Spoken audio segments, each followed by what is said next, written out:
supply chain, consulting, warehouse operation, market share, revenue, material handling, sales, transportation.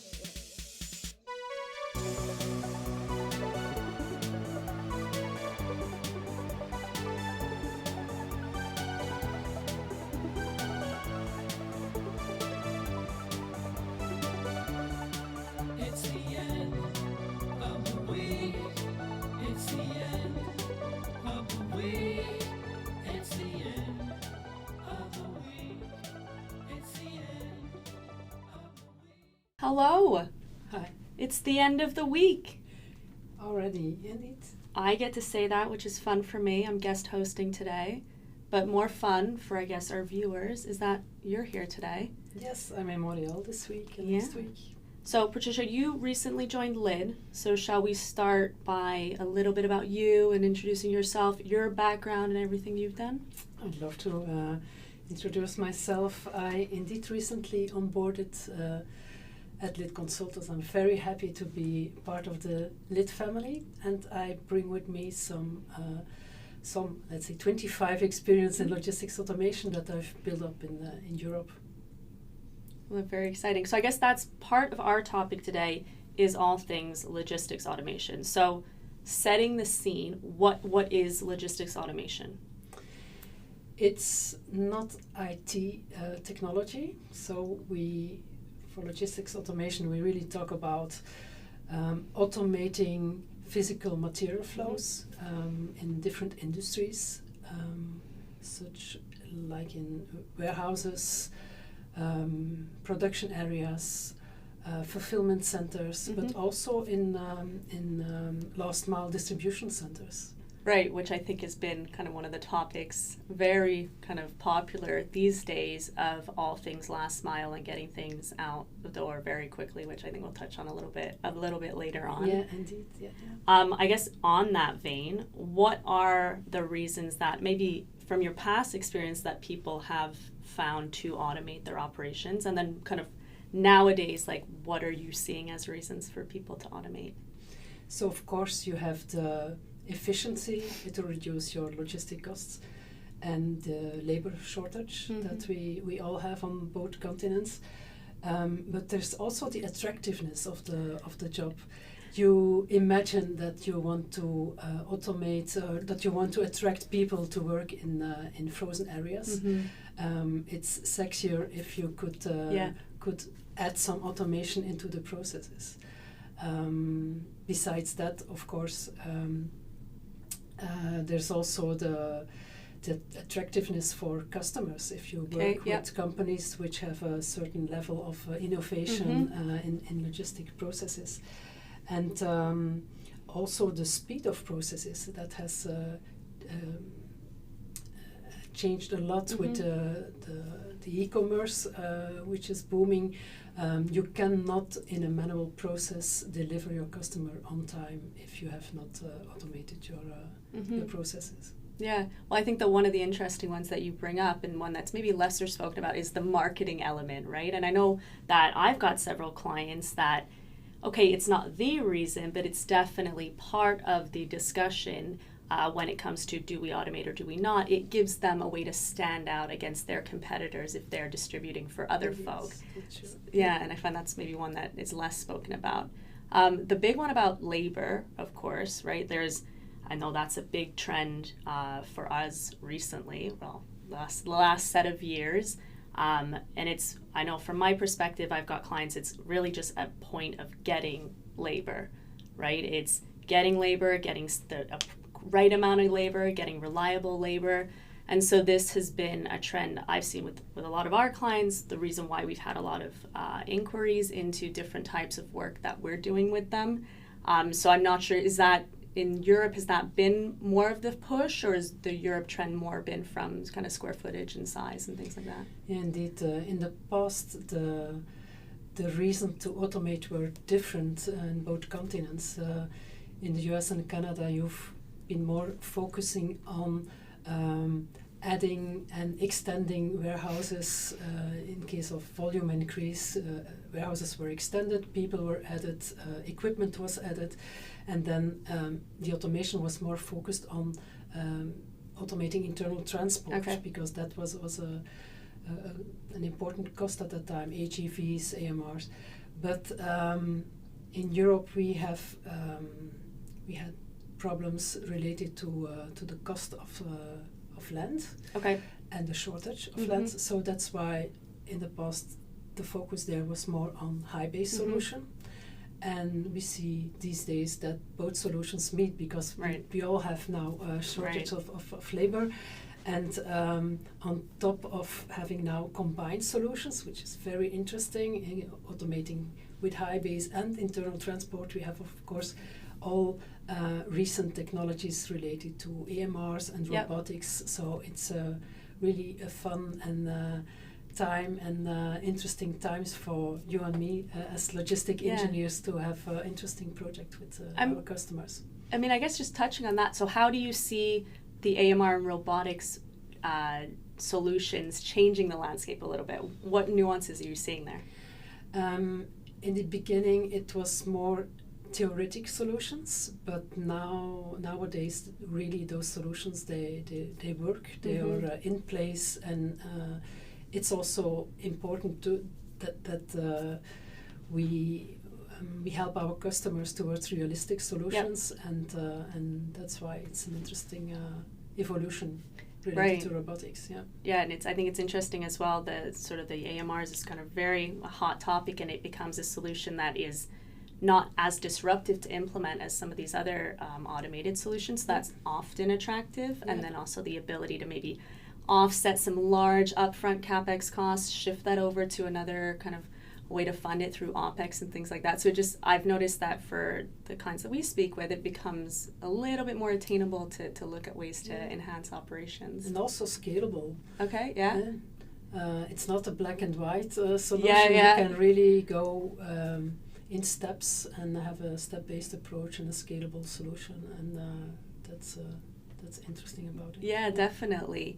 I guess with automation being more spoken about, at least in North America, Europe's been a while, but at least in North America, what would you classify as the challenges that people run into? Whether that's when they're starting there to think about it, or once it's out and going, like what are things that people experience? The challenge I see is that once you have chosen your solution and equipment, it's more than sending the approval to the vendor and wait until the vendor comes on site to install the equipment. At that moment, after having chosen a solution and before implementation, there is a phase where you need to get your organization prepared for automation. And because of that gap that we've detected at LIT, we've launched an assessment tool recently. Yeah, do you want to talk a little bit more about that assessment tool? Like what is it, who is it intended for, what are we trying to do with it? You can find indeed on our website. And probably in the show notes. Yeah, there will be, I think, a QR I think code. If Jeremy does his job, right? Yeah, indeed. So it's a readiness tool. So get ready for automation. It's an assessment tool where companies can assess themselves to get to know their level of preparedness before logistics automation. So it guides you through 10 questions related to business changes, to your facility building, maintenance, but also IT, communication. So different topics which are really important that you need to prepare before implementation. That's is there one of those 10 that you find is always kind of the forgotten child when people are starting their journeys? Yes, the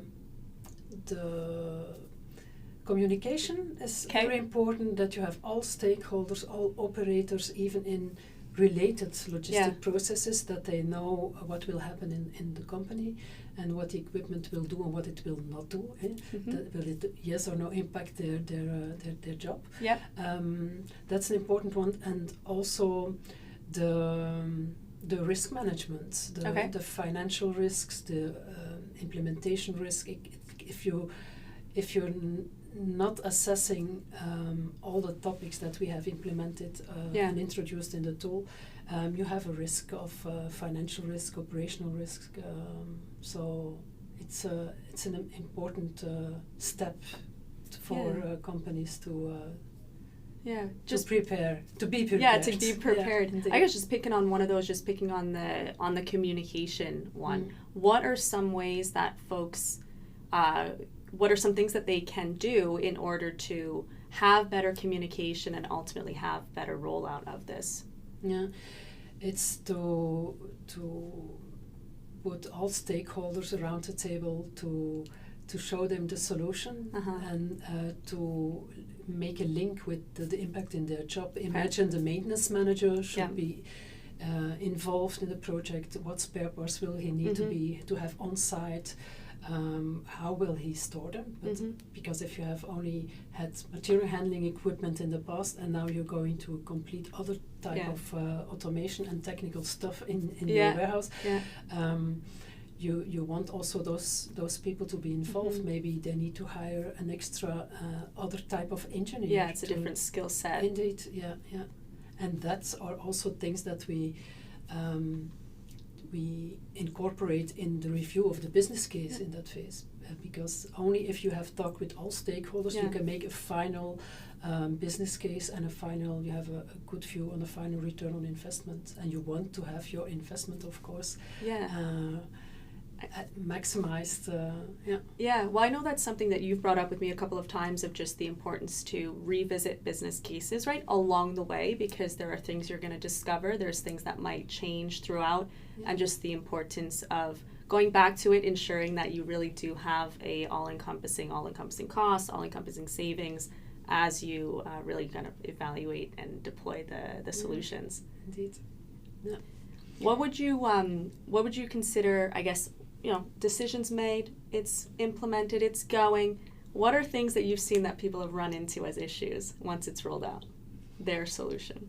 You mean before or after the implementation? I don't know. You want to go before first and then we'll do after? Yeah, maybe before is the 10 topics that we assess in the readiness tool. Of course, those are really important topics where sometimes it goes wrong.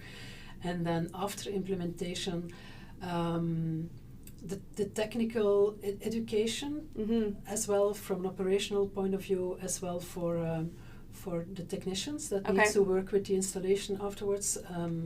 Sometimes there can be some improvements, but those are things that within LIT, if we do feasibility studies, we have we help our customers to get the order out. Then we already take into account those things just to be able to prevent having troubles, having some issues once it's going.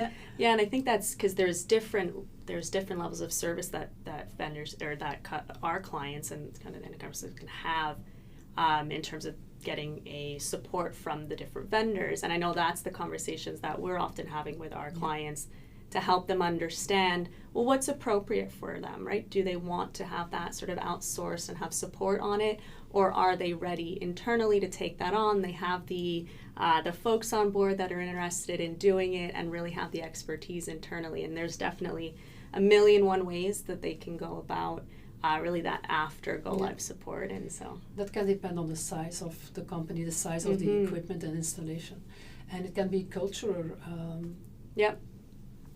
Aspect also.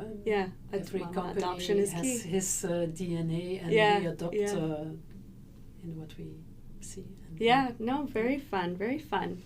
I think realistically, we're coming to the end, I think, of our chat. Is there any closing remarks that you would like to make to our large audience? Yes, indeed. I'm really looking forward for people, project managers, let's say decision makers of company which are in their way of implementing logistics automation to use the tool, and I'm looking forward to have conversations with them to see what their results was on the tool, because there will be some spider diagram that comes out of the Okay, so that's what the results look like. Yeah, it's a spider diagram, and then is there other kind of information that comes out of it? Indeed, you have a scale for every topic that you assess. So I'm really looking forward to discuss the results of those assessments with potential customers or existing customers. So, well, amazing. Yeah, amazing. and I'm also looking forward to reactions of the vendors, because also for them it's important that their customers are prepared. Hold up their end of the bargain. Indeed, Fair so enough. that a fluid implementation for automation is there. Yeah. Oh, well, amazing. So hopefully folk fill it out and we can look at those results Yes, and then indeed. talk to a few people. Looking Okay, well, forward. thank you very much Thank for you, Jen. joining today. Looking We'll forward. See you guys next time. Thank you.